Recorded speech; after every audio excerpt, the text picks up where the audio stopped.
Hey guys, tonight we're diving into the wonderfully mundane world of America's most boring foods. Those bland, predictable staples that have been putting taste buds to sleep for generations. Picture yourself standing in a 1950s grocery store, fluorescent lights humming overhead, facing endless rows of white bread, vanilla wafers and plain crackers arranged with the precision of a military formation. The air carries the faint scent of processed flour and artificial vanilla, while Muzak plays softly through tinny speakers mounted near the ceiling.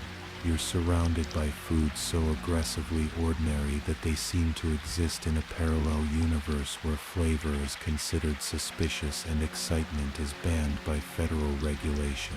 You probably won't survive the sheer tedium of learning how these culinary sleeping pills came to dominate American pantries, but that's exactly why we're here. So before you get comfortable, take a moment to like the video and subscribe, but only if you genuinely enjoy what I do here. I'd love to know where you're listening from tonight. Drop your location and local time in the comments below. Are you in a cozy bedroom in Portland at midnight, or perhaps stretched out on a couch in Atlanta as the clock strikes 1? Now dim the lights, maybe turn on a fan for that soft background hum, and let's ease into tonight's journey together. You find yourself transported back to 1928, standing in the modest kitchen of Otto Frederick Rowetter in Davenport, Iowa. The morning light filters through gingham curtains as you watch this unassuming inventor tinker with what would become one of history's most revolutionary yet utterly boring contraptions, the automatic bread slicing machine. The rhythmic tick-tick-tick of the pendulum clock on the wall matches your heartbeat as Rowetter adjusts the metal blades with the concentration of a surgeon. You can smell the yeast and flour dust that perpetually coats every surface in his workshop, and you notice how his fingers, stained with machine oil, move with practiced precision across the mechanical components. The irony isn't lost on you that this moment, this precise instance when convenience would forever triumph over craftsmanship, feels almost sacred in its ordinariness. You watch as Rowetter slides a fresh loaf into his prototype, and the machine responds with a gentle whirring sound like a contented cat purring. The bread emerges in perfect, uniform slices, each one exactly 3/8 of an inch thick, as if geometry itself had been conscripted into the service of American efficiency. The slices fall in a neat cascade, and you can almost hear the collective sigh of future generations who would never again need to wield a bread knife with anything resembling skill. You drift forward through time, finding yourself in the Wonder Bread factory in 1930, where industrial bakers in white coats move like sleepwalkers through clouds of enriched flour. The air here is thick with the smell of commercial yeast and the metallic tang of industrial machinery. You observe the hypnotic dance of conveyor belts carrying thousands of identical loaves through massive ovens that stretch the length of city blocks. The temperature is precisely controlled, the humidity monitored by instruments that tick and whir with mechanical precision. Each loaf emerges from this process looking exactly like its predecessors, pillowy soft, unnaturally white, and destined to become the foundation of countless peanut butter and jelly sandwiches. The workers here speak in hushed tones, if they speak at all, their voices absorbed by the constant hum of machinery. You notice how their movements have become synchronized with the equipment, their bodies swaying slightly to the rhythm of the production line. There's something deeply hypnotic about watching thousands of loaves of bread being born in perfect uniformity, each one a monument to predictability. The fluorescent lights overhead cast everything in a slightly greenish hue, making the white bread appear almost ethereal, like edible clouds floating through an industrial heaven. As you continue your journey through time, you find yourself in a Nabisco facility in 1912, watching the birth of another American icon of blandness, the saltine cracker. The factory floor stretches before you like a cathedral of carbohydrates, filled with massive mixing bowls that could easily hold a small automobile. You can hear the gentle whoosh of flour being sifted through industrial screens, creating a fine mist that dances in the afternoon sunlight streaming through high windows. The bakers here work with the methodical precision of monks copying manuscripts, their white uniforms pristine despite the flour-heavy environment. You observe the fascinating contradiction of saltines, crackers that are simultaneously salty and bland, crispy yet somehow flavorless. The dough moves through rollers with satisfying mechanical regularity, emerging as thin sheets marked with perfect rows of tiny holes. Each cracker will be exactly square, exactly the same thickness, exactly the same shade of pale gold. There's something profoundly meditative about watching this process repeat endlessly, the mechanical precision creating thousands of identical crackers that will eventually find their way into soup bowls and medicine cabinets across America. The sound of the ovens is like distant thunder, a low rumble that you feel in your chest as much as you hear with your ears. Workers move through this environment with practiced efficiency, their footsteps muffled by the constant industrial symphony. You notice how the steam from the ovens creates small clouds that drift lazily toward the ceiling, carrying with them the simple, honest smell of baked flour and salt. It's a scent that speaks of reliability, of foods that will never surprise or disappoint because they lack the complexity required for either reaction. Your temporal journey continues, and you find yourself in Battle Creek, Michigan, in 1894, standing in the experimental kitchen of Dr. John Harvey Kellogg. The room is austere and medical in its cleanliness, with white tiled walls that reflect the harsh electric lighting. You can hear the scratch of Dr. Kellogg's pen as he makes notes in his leather-bound journal, documenting his latest attempts to create what he calls health foods for his sanitarium patients. The air carries the distinctive aroma of toasted grains and the faint antiseptic smell that seems to permeate everything in this temple of digestive virtue. You watch as Kellogg and his brother Will experiment with various grains, their movements deliberate and scientific. They're not trying to create delicious food, quite the opposite.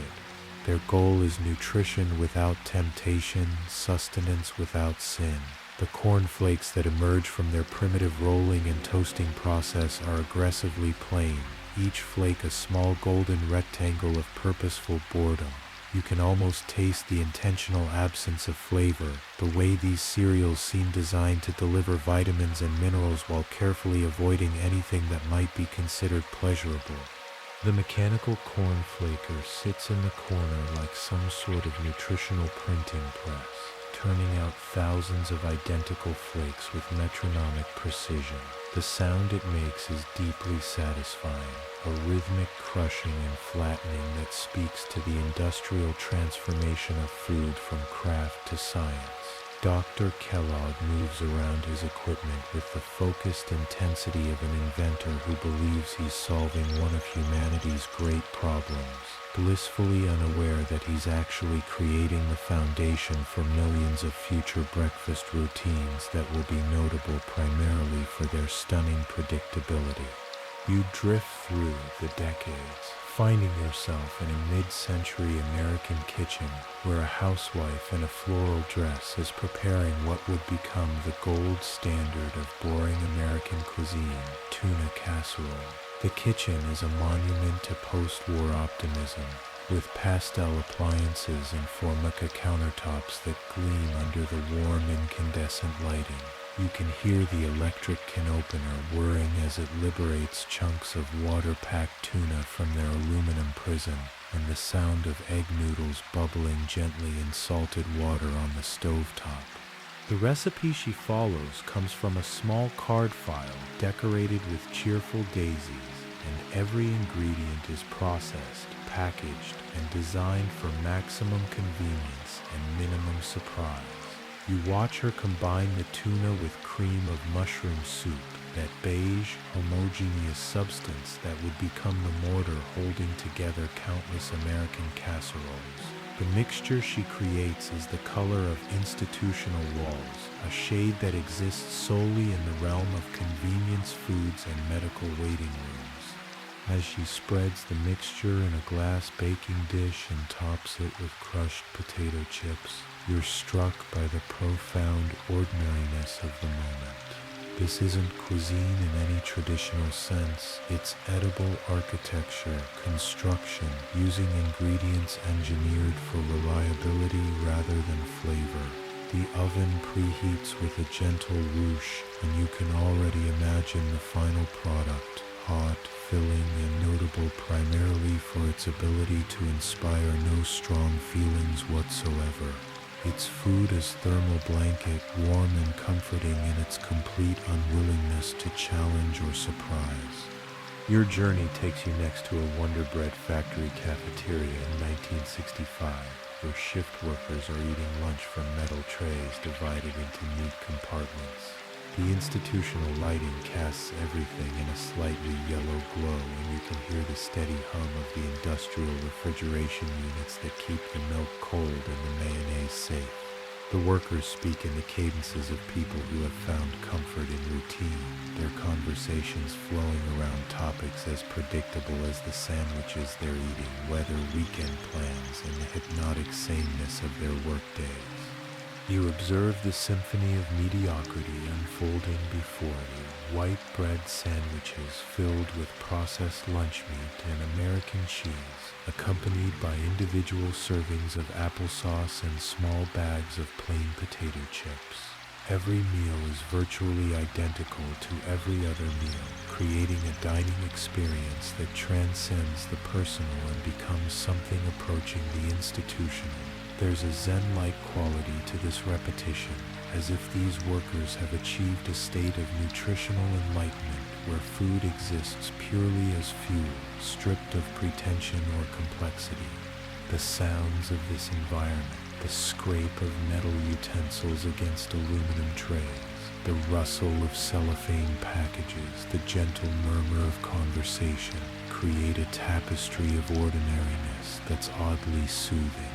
You notice how the workers seem to move through their meal with practiced efficiency, their bodies operating on autopilot while their minds presumably wander to more interesting territories. It's a form of meditation, this consumption of purposefully boring food, a daily ritual that requires no decisions and offers no surprises. You find yourself transported to a Velveeta processing plant in the 1950s, where the cheese product that would define American blandness is being born in massive stainless steel vats. The facility hums with the sound of industrial machinery, and the air is filled with the distinctive aroma of processed dairy, not quite cheese, not quite plastic, but something that occupies the liminal space between food and manufacturing. You watch as workers in white coats monitor temperature gauges and flow rates with the precision of nuclear technicians, their movements calibrated to ensure that every block of Velveeta will possess exactly the same melting properties and exactly the same inoffensive flavor profile. The molten cheese product flows through pipes like liquid contentment, eventually cooling into perfect rectangular blocks that will be wrapped in foil and shipped to grocery stores across the nation. There's something hypnotic about watching this process, the transformation of milk and chemicals into something that will melt smoothly on countless grilled cheese sandwiches, never burning, never separating, never doing anything unexpected or interesting. The uniformity is breathtaking in its scope. You're witnessing the birth of a food product so reliable that it transcends the natural world entirely. The workers here move with the unhurried efficiency of people who have found their calling in the manufacture of predictability. Their conversations, when they occur, are muffled by the constant industrial noise, creating a white noise environment that seems designed to induce a meditative state. You can feel the warmth radiating from the processing equipment, and the entire facility has the atmosphere of a temple dedicated to the worship of consistency. Your temporal wandering brings you to a bird's-eye frozen food facility in 1955, where Clarence Birdseye's revolution in blandness is reaching full industrial scale. The frigid air hits you immediately as you enter the freezing rooms, where thousands of rectangular packages of frozen vegetables wait in perfect geometric formations. The cold is so intense that your breath forms small clouds, and you can hear the constant hum of refrigeration units working to maintain temperatures that would preserve food in a state of suspended animation for months or even years. You observe workers in heavy coats moving through this Arctic landscape, their movements slowed by the bulky clothing and the numbing cold.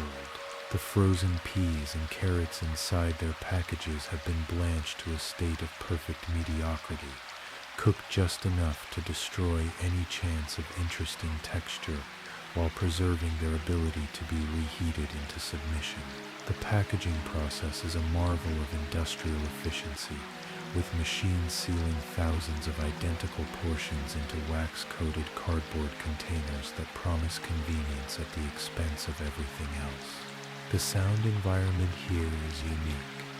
The constant mechanical humming is punctuated by the occasional hiss of steam and the rustle of packaging materials. Workers communicate through gestures more than words, their voices swallowed by the insulated walls and industrial noise. There's something deeply peaceful about this frozen world where time seems suspended along with the vegetables, where nothing changes and nothing is expected to change. You drift into a Campbell's soup factory in the 1960s, where the iconic red and white cans are being filled with what would become America's definition of liquid comfort food. The facility is a cathedral of conformity, with massive cooking vessels that could easily hold swimming pools worth of cream of mushroom, chicken noodle, and tomato soup. The aroma here is distinctly institutional, the smell of food cooked in quantities so large that individual flavors become averaged into something approaching the mean of all possible tastes. You watch as workers in hairnets and white coats monitor the soup production with the dedication of laboratory technicians. Each batch must meet exact specifications for consistency, temperature, and flavor, or rather for the careful balance of flavors that results in something so inoffensive that it could be served in hospitals, school cafeterias, and suburban kitchens with equal success. The canning process creates a rhythmic percussion as thousands of containers are filled, sealed, and labeled with mechanical precision. The fluorescent lighting reflects off the stainless steel surfaces, creating an environment that feels both futuristic and timeless. You notice how the workers seem to move in harmony with the machinery, their bodies swaying slightly to the rhythm of the production line. The conversations here are conducted in the shorthand of people who have worked together for years, their voices blending into the industrial symphony like additional instruments in an orchestra of ordinariness. Your journey through time and space brings you to a Jell-O factory in the 1970s. Where America's most gelatinous contribution to world cuisine is being manufactured in quantities that defy comprehension. The facility is filled with the sweet, artificial aroma of fruit flavoring, not quite strawberry, not quite cherry, but something that exists only in the realm of processed foods. You can hear the gentle bubbling of gelatin as it dissolves in massive heated tanks, and the whisper of powder being measured and mixed with the precision of a pharmaceutical laboratory. The workers here handle the unflavored gelatin with the reverence of alchemists, transforming this colorless, tasteless substance into products that will wiggle their way into countless American refrigerators. The artificial colors are added in precise proportions, creating shades of red, green, and yellow that exist nowhere in nature but somehow seem more real than reality itself.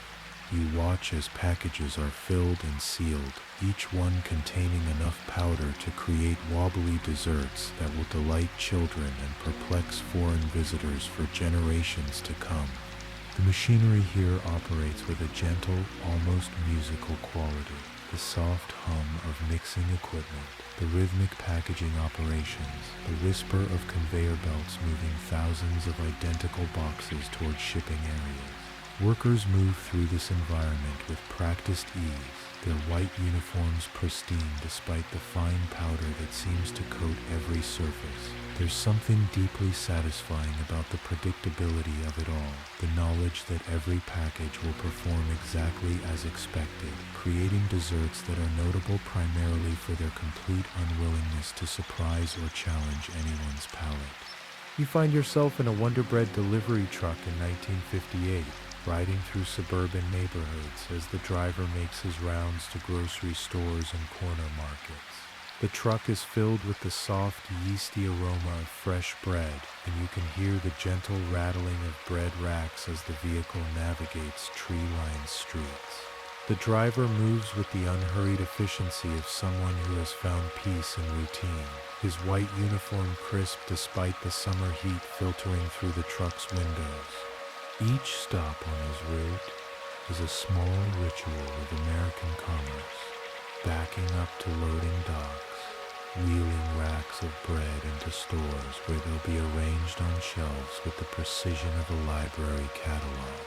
You observe the interaction between the driver and store managers, conversations that follow patterns established through years of repetition. The bread itself travels from truck to shelf to shopping cart to kitchen counter, each loaf destined to become the foundation for sandwiches that will be forgotten moments after they're consumed. The suburban landscape flowing past the truck windows seems designed to complement the bread's essential ordinariness. Neat lawns, identical houses, and streets that curve with planned spontaneity. You can hear children playing in backyards and the distant hum of air conditioning units working to maintain perfect indoor climates. It's a world where both bread and buildings seem designed to avoid drawing attention to themselves, creating an environment of aggressive normalcy that's oddly comforting in its predictability. Your temporal exploration takes you to a Hostess factory in the 1960s where Twinkies are being born in an industrial ballet of cream injection and golden sponge cake production. The facility is filled with the sweet aroma of vanilla cake and artificial cream, and you can hear the mechanical precision of injection systems that fill each cake with exactly the right amount of filling. The workers here operate with the focused concentration of people participating in a process that borders on the sacred, the creation of a snack cake that will remain virtually unchanged for decades.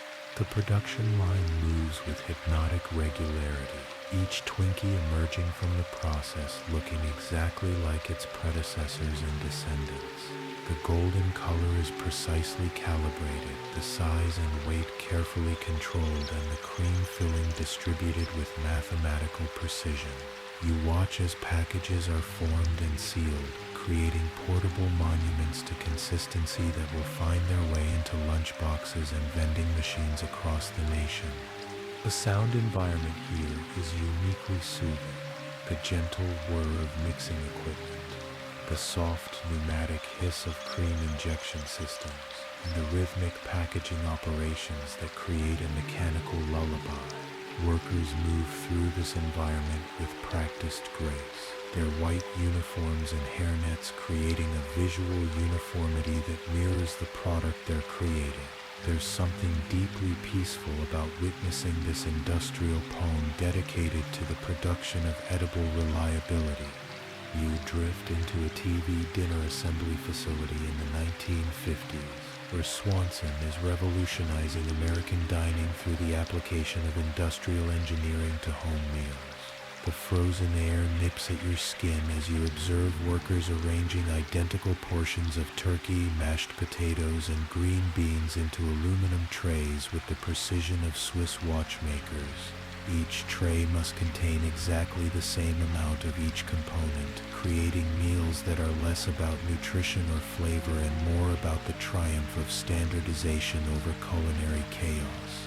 The facility operates in a state of controlled chaos, with workers moving along assembly lines at temperatures that would preserve a mammoth. You can hear the constant hum of freezing equipment and the rustle of packaging materials as thousands of identical dinners are prepared for suburban ovens. The fluorescent lighting reflects off the aluminum trays, creating a metallic landscape that seems more suited to space exploration than food preparation. The conversations here are conducted in the abbreviated language of people whose breath turns to vapor as they speak.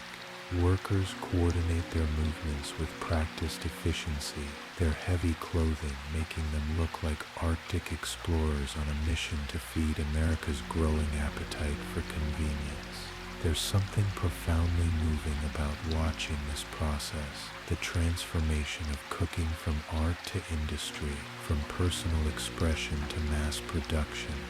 Your journey through America's boring food landscape brings you to a Rice Krispies factory in the 1940s, where the magic of puffed rice is creating breakfast cereals that will snap, crackle, and pop their way into the national consciousness. The facility is filled with the distinctive aroma of toasted rice and the mechanical sounds of puffing equipment that transforms ordinary grains into tiny hollow spheres of breakfast potential.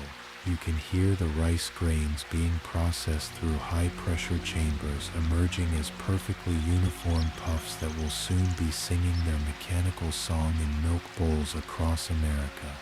The workers here tend to their equipment with the attention of musicians tuning instruments, adjusting temperatures and pressures to ensure that each batch of rice will puff to exactly the right specifications. The sound of the puffing process is oddly satisfying, a gentle popping that seems to capture the essence of breakfast in audio form. You watch as the finished cereal flows through packaging equipment, being measured and sealed into boxes that will sit on grocery store shelves like small monuments to the industrialization of morning meals. The visual environment here is almost hypnotic. Thousands of tiny rice spheres flowing through pneumatic tubes and conveyor systems like edible snow. The packaging area operates with clockwork precision, creating boxes of cereal that are identical down to the placement of the mascot characters on the front panel. Workers move through this landscape of breakfast production with the quiet satisfaction of people who have found their place in the great machine of American food manufacturing. You find yourself in a margarine factory in the 1950s, witnessing the creation of America's butter substitute in all its artificially colored glory. The facility hums with the sound of industrial mixers combining vegetable oils with emulsifiers and artificial flavoring, creating a product that will spread smoothly while tasting like a committee's compromise between butter and nothing at all. The aroma here is distinctly chemical, not unpleasant, but clearly the product of laboratory rather than farm. You observe workers monitoring vats of pale yellow margarine as it's whipped to the perfect consistency and color. The artificial coloring is added with scientific precision, transforming what would naturally be white into something that bears a passing resemblance to the butter it's designed to replace. The packaging process creates neat rectangular blocks wrapped in foil, each one promising the taste of butter at a fraction of the cost and complexity.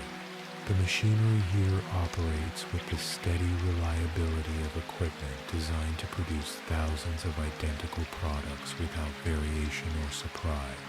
Workers move through the facility with practiced efficiency, their white coats reflecting the fluorescent lighting as they ensure that each batch meets the exacting standards of mediocrity that have made margarine America's most successful butter substitute. The sound of the packaging equipment creates a gentle rhythm that's oddly soothing, like the heartbeat of industrial food production. Your temporal wandering brings you to a span processing facility in the 1960s, where Hormel is creating what will become one of America's most polarizing contributions to world cuisine.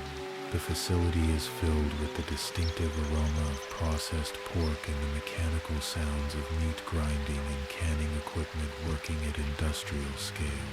You can hear the rhythmic operation of the canning line sealing thousands of rectangular tins with the precision of a military operation. The workers here handle the pink meat product with the professional detachment of people who have learned to see beauty in uniformity. Each can of Span contains exactly the same mixture of pork, salt, and preservatives, creating a product that will remain shelf-stable for years while maintaining its distinctive texture and flavor. The canning process is a marvel of industrial efficiency, with machines filling, sealing, and labeling containers at speeds that blur the line between individual products and continuous production. The sound environment creates an industrial symphony, the grinding of meat, the hiss of steam cleaning equipment, the rhythmic clanking of canning machinery, and the constant hum of refrigeration systems. Workers navigate this landscape with practiced ease, their movements synchronized with the equipment in a dance of production that has been perfected through decades of repetition. There's something deeply satisfying about witnessing this process, the transformation of raw materials into products that will feed millions of people with clockwork reliability. You drift into a saltine cracker bakery in the early 1900s, where the art of creating perfectly square, perfectly bland crackers is being elevated to an industrial science. The facility is filled with the warm, yeasty aroma of baking dough and the mechanical sounds of rolling and cutting equipment creating thousands of identical crackers. You can hear the gentle whoosh of ovens operating at precisely controlled temperatures, baking each cracker to the exact shade of golden brown that will become the standard for generations of soup companions. The workers here move with the deliberate precision of craftsmen who have found their calling in the manufacture of the utterly ordinary. The dough flows through rollers with mesmerizing regularity, emerging as thin sheets marked with perfect grids of tiny holes. Each cracker will be exactly the same size, exactly the same thickness, and exactly the same shade of pale gold. The cutting process creates satisfying geometric patterns, like edible mathematics being applied to the ancient art of bread making. The packaging area operates with quiet efficiency, workers filling boxes and tins with crackers that have been sorted for uniformity and quality. The sound of crackers being arranged in packages creates a gentle rattling that's oddly musical, like rain on a tin roof or pebbles being sorted by the tide. The entire facility has the atmosphere of a place where time moves slowly and change comes in increments so small as to be imperceptible. Your journey through America's landscape of boring foods concludes in a modern supermarket at midnight, where the fluorescent lights hum over aisles lined with the products of this culinary industrial revolution. You walk past shelves stocked with Wonder Bread and saltines, Velveeta and Campbell's soup, Jell-O and TV dinners, each product a monument to the triumph of consistency over complexity. The store is nearly empty, except for a few night shift workers restocking shelves with mechanical precision.